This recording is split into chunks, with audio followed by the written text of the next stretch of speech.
Hello everyone, my name is Ashish Menaria और आज हम देखने वाले हैं हमारे कोर्स का एक और नया टॉपिक जिसमें हम देखेंगे मूविंग एवरेज। तो ये हमारे इंडिकेटर का पार्ट 3 है। 2 इंडिकेटर हमने पहले समझे हैं, वो भी आप चेक कर सकते हैं। तो आज इस वीडियो में हम क्या देखने वाले हैं, पहले हम देखेंगे कि EMA है क्या, MA क्या है, DMA क्या है, बेसिकली ये इंडिकेटर क्या है, इस इंडिकेटर का काम क्या है, ठीक है। और इस इंडिकेटर को यूज़ करके हम एक स्ट्रेटजी भी देखेंगे जिससे आप ट्रेडिंग भी कर सकते हैं, ठीक है। तो कैसे आपको ट्रेड लेना है ये भी हम देख ही लेंगे।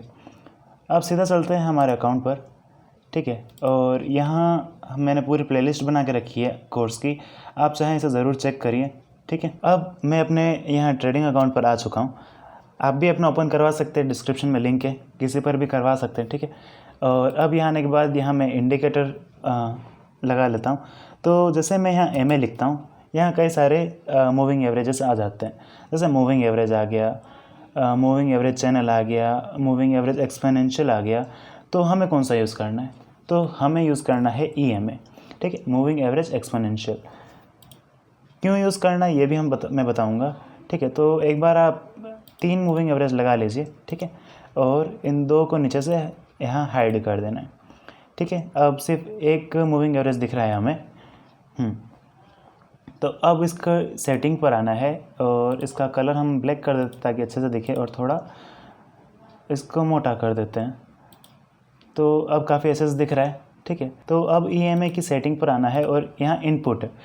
अब इनपुट में लिखा है 9, इसका क्या मतलब है, ठीक है। और यहाँ 9 है। अभी मैं यहाँ कुछ चेंज करूँगा और आप इस मूविंग एवरेज को देखना ये कैसे चेंज होता है इस नंबर के हिसाब से। जैसे यहाँ 9 है, यहाँ मैं 50 करता हूँ, ठीक है। तो ये देखिए ये काफ़ी नीचे आ गया, ठीक है। अच्छा, मैं यहाँ 200 करता हूँ तो ये और ज़्यादा दूर हो गया इन कैंडल से, ठीक है। अच्छा, और अगर इसे हम 400 करते तो क्या होता है देखते हैं। तो ये तो पूरा ही फ्लैट हो गया है, ठीक है, और कैंडल से भी काफ़ी दूर आ गया। तो आखिर ऐसा क्यों हो रहा है और इसका मतलब क्या है ये हम समझते हैं। जैसे अगर हम यहाँ 9 लिखते हैं तो ये 9 मिनट अब जैसे अगर हम यहाँ 9 लिखते हैं लेंथ में तो ये काफ़ी क्लोज चला जा रहा है कैंडल के। और 9 का मतलब क्या है, ये 9 कैंडल का मिलाकर एक एवरेज निकालता है और उस हिसाब से ये इंडिकेटर मूव करता है। तो एवरेज का मतलब क्या हुआ, जैसे आप मार्केट गए, ठीक है, आप कुछ कपड़े लेने गए थे, तो आपने कपड़े लिए, कोई 1000 की ड्रेस थी, कोई 2000 की थी, कोई 3000 की थी, कोई 5000 की थी, ठीक है। अब आप घर आए और आपको किसी ने पूछा कि इतनी ड्रेस लाए हो, इसका एवरेज क्या पड़ा आपको ये बताना है। तो आप क्या करोगे, सारी ड्रेस को प्लस कर दोगे कॉस्ट को, कि 5000 प्लस 3000 प्लस 2000 जितनी भी कॉस्ट थी आप टोटल उसे ऐड करोगे, ठीक है। फिर कितने नंबर्स ऑफ ड्रेस थी वो आप लोगे और उसे डिवाइड कर दोगे, ठीक है। तो आपका एक एवरेज आ जाएगा। तो उसी हिसाब से ये भी काम करता है। जैसे 9 लेते हैं हम तो ये 9 कैंडल को मिलाकर एक एवरेज निकालता है और उस हिसाब से ये इंडिकेटर मूव करता है। अब यहाँ अगर मैं 50 लिखता हूँ, ठीक है, तो अब ये 50 कैंडल्स को मिलाकर एक एवरेज निकाल रहा है और उस हिसाब से ये मूव कर रहा है, ठीक है। यहाँ मैं अगर 200 लिखूँगा तो 200 कैंडल का एवरेज निकाल कर ये मूविंग एवरेज मूव करेगा। तो आई होप आपको ये समझ आ गया होगा। तो अब हम चलते हैं नेक्स्ट टॉपिक कवर करते हैं। इसका यूज़ क्या है? मूविंग एवरेज का यूज़ होता है बेसिकली EMA जो हम देख रहे हैं। अच्छा, मूविंग एवरेज और EMA में डिफरेंस ये है कि मूविंग एवरेज का जो रिज़ल्ट होता है वो EMA से थोड़ा डाउन रहता है, जो EMA का रिज़ल्ट ज़्यादा बेटर आता है, ज़्यादा एफिशिएंसी है इस इंडिकेटर की, इसलिए हम EMA यूज़ करते हैं, ठीक है। अच्छा, मैं अगर मूविंग एवरेज लगा कर भी दिखाऊँ,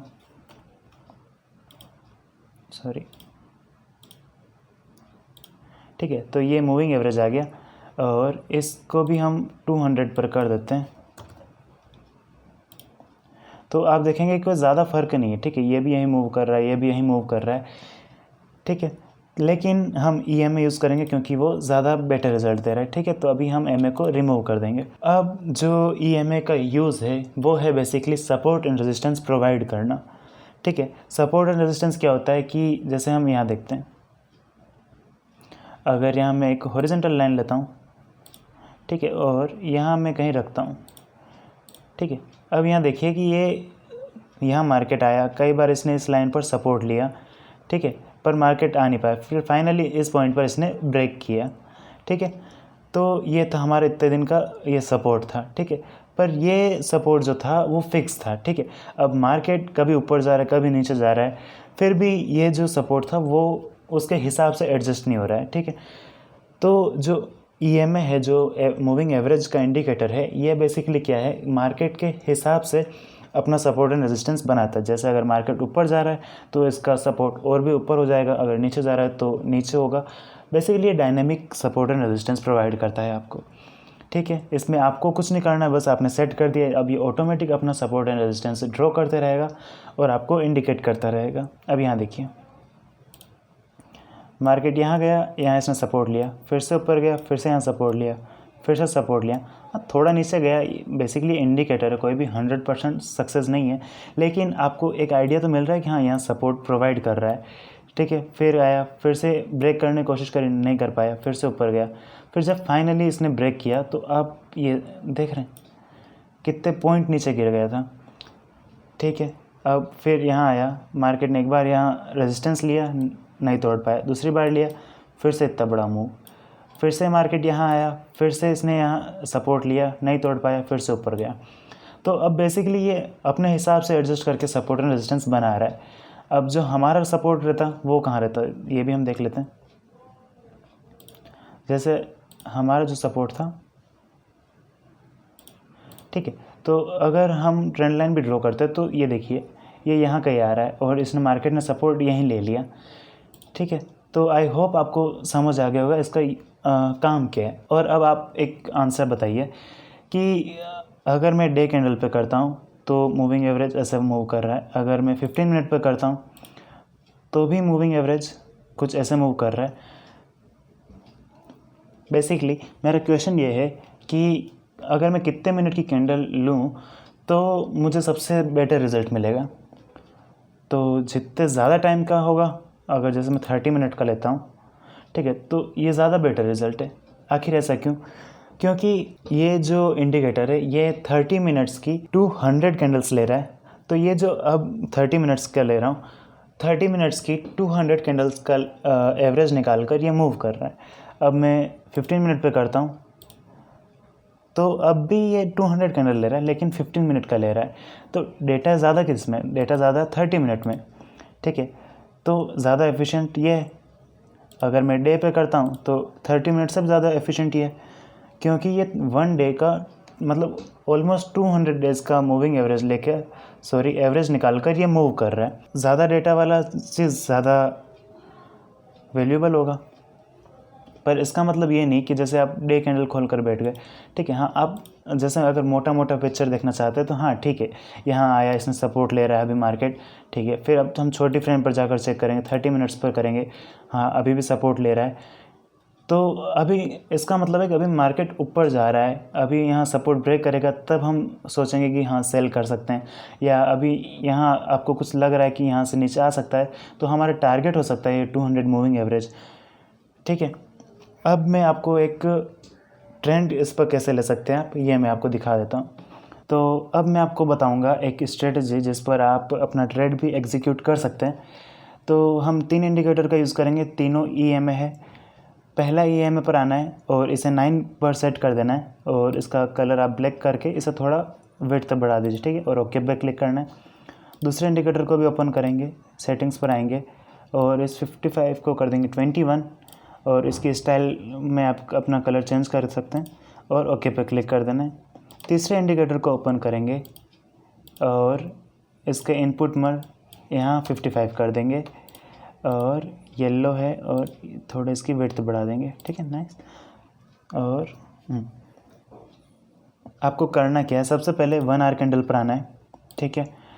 अब 1 आवर कैंडल पर आने के बाद आपको देखना है कि जो ब्लैक वाला इंडिकेटर है वो अगर सबसे नीचे आ जाए, जो ये दोनों इंडिकेटर इनसे भी नीचे आ रहा है, तो आपको पुट ले लेना है, या आपको सेल करना है तो सेल साइड देख सकते हैं।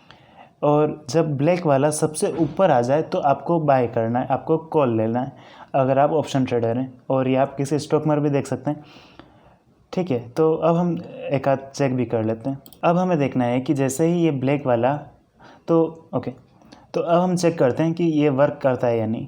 यहाँ देखिए, ये ब्लैक वाला ऊपर आया, इसने ये दोनों इंडिकेटर के ऊपर आ गया। अब यहाँ कहीं हम अपना ट्रेड ले लेंगे, ठीक है। ट्रेड लेने के बाद हम यहाँ एंटर करेंगे और जब तक फिर से ये रेड वाले को क्रॉस नहीं कर जाता तब तक हम ट्रेड में रहेंगे। तो यहाँ इसने कहीं अपना क्लोज दिया, ठीक है, और यहाँ हम एग्ज़िट कर जाएंगे। तो ये है 26 अगस्त से 6 सितंबर, ऑलमोस्ट 10 दिन में ये 1000 पॉइंट मूव किया है, ठीक है। तो अगर आप मंथली वाला लेके रखेंगे तो आपको काफ़ी अच्छा प्रॉफिट हो जाएगा। 1000 पॉइंट मूव कर गया है, ठीक है। फिर से देखते हैं। अब जैसे यहाँ इसने फिर से रेड को क्रॉस किया तो हमें ट्रेड नहीं लेना है, ये येलो वाला भी क्रॉस कर जाएगा तब हम ट्रेड एग्जीक्यूट करेंगे, ठीक है। तो अभी तक तो हमें फिर से कोई ट्रेड मिला नहीं है, ठीक है। अब हम देखते हैं, यहाँ ये रेड वाला सबसे ऊपर चल रहा था, यहाँ आया और इसने फाइनली यहाँ क्रॉस दिया इस पॉइंट पर, ठीक है। और यहाँ से ये गिरना शुरू हुआ और यहाँ जाकर इस रेड ने फिर से क्रॉस किया, मतलब 577 का। और अगर हम कितना नीचे गया था, 1100 पॉइंट नीचे गया था। कितने दिन में गया था, ये है 18 अगस्त और 24, 6 दिन में ये नीचे इतना 600 या 1100 पॉइंट का मूव कर गया। तो काफ़ी एक अच्छा प्रॉफिट मिला। और हम चेक करते हैं, यहाँ देखिए ब्लैक वाला सबसे नीचे चल रहा था अभी, ठीक है, चला, फिर सबसे ऊपर गया। यहाँ इस पॉइंट पर हम यहाँ इस पॉइंट पर हम एंटर करेंगे। यहाँ एंटर करने के बाद हमारा स्टॉप लॉस, तो ये ब्लैक वाला भी सबसे नीचे चल रहा था और यहाँ अब सबसे ऊपर आ गया। जैसे ऊपर आया हम यहाँ ट्रेड ले लेंगे। यहाँ ट्रेड लिया तो हमें यहाँ तक वेट करना जब तक ये फिर से क्रॉस नहीं कर जाता। तो ये 1100 पॉइंट का मूव किया था और 3 अगस्त से 10 अगस्त 7 दिन में काफ़ी अच्छा प्रॉफिट हो जाता है। तो आई होप आपको समझ आ गया होगा। आप अपनी एनालिसिस करिए ट्रेड लेने से पहले, उसके बाद ही आप एंटर लीजिए या एग्ज़िट लीजिए, ठीक है। और आप अपने हिसाब से अपना स्टॉप लॉस लगाइए, जैसे आपका रिस्क रिवॉर्ड क्या है उस हिसाब से।